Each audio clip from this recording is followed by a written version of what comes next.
Hello, Ingrid. You remember we talked about doing something like this for your students. I have no idea if this is going to work. I can only hope that when I finished experimenting with this, you will receive something by email. As for your students, hey, how are you? My name is Ian, and I have been friends with Ingrid, well, shall we say since 1900 and frozen to death. Long time. And she often contacts me to have something confirmed about our language. It's a complicated language in many respects, and I should imagine it's not very easy for somebody else to learn. Especially as you go to different parts of our country, there are different ways of saying words and pronouncing them. There are other words that are used to take place of what one might consider a commonly used English dictionary word. I don't suppose it's any different in any country. All countries have dialects. Move to a different area and people sound slightly different. I've heard it said that there are places in France where the Parisian does not understand what somebody is saying. So I don't think we're alone. Anyway, I decided at one point to read you something from D.H. Lawrence, a book which you might have come across. Where's the camera? Sons and Lovers, which is not an uncommonly known story by this gentleman here. He lived in this area. His house is just up the road. I wouldn't be surprised if Ingrid has still got a photograph of it. If not, I can always send you some information. But I decided to read you something. Read a piece of poetry which I find covers quite a lot of British words. It's rather a nice poem. It's called Desiderata. You see that? Aha, there it is. So here we go. Desiderata.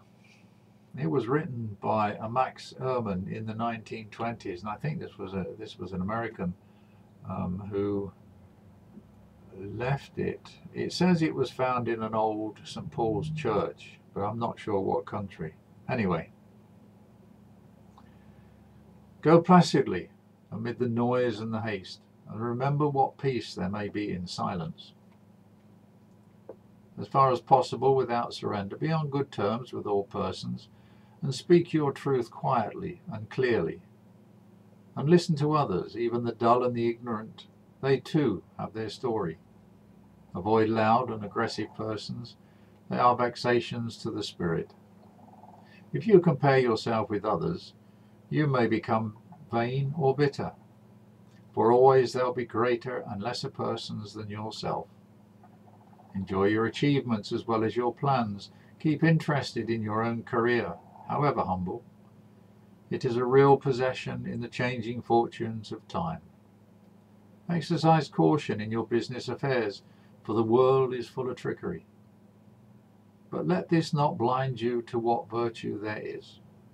Many persons strive for high ideals, and everywhere life is full of heroism. Be yourself, especially do not feign affection, neither be cynical about love. For in the face of all aridity and disenchantment, it is as perennial as the grass. Take kindly the counsel of the years, gracefully surrendering the things of youth. Nurture strength of spirit to shield you in sudden misfortune, but do not distress yourself with dark imaginings.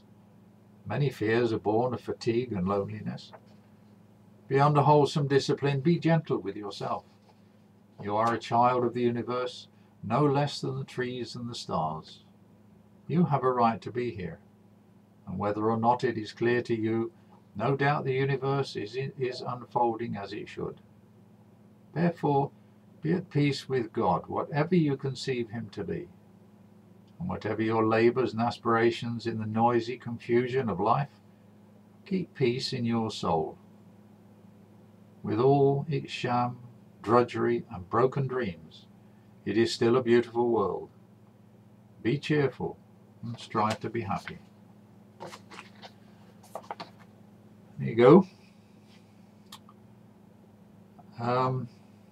For your information, I was educated at Oxford, and whether one considers English to be spoken correctly by somebody who was educated in Oxford or Cambridge, come to that, it is an accepted fact that what I speak is English. It doesn't have the roll from the American tones, and if you listen to the Americans, they have a very, very different form of speaking than we have. You can also listen to the Australians and say that their English is English. It is. We sent people to America and we sent people to Australia, and they have developed their own way of speaking. But true English comes from just across the water. Take care, my friends. Maybe we'll speak again. Goodbye.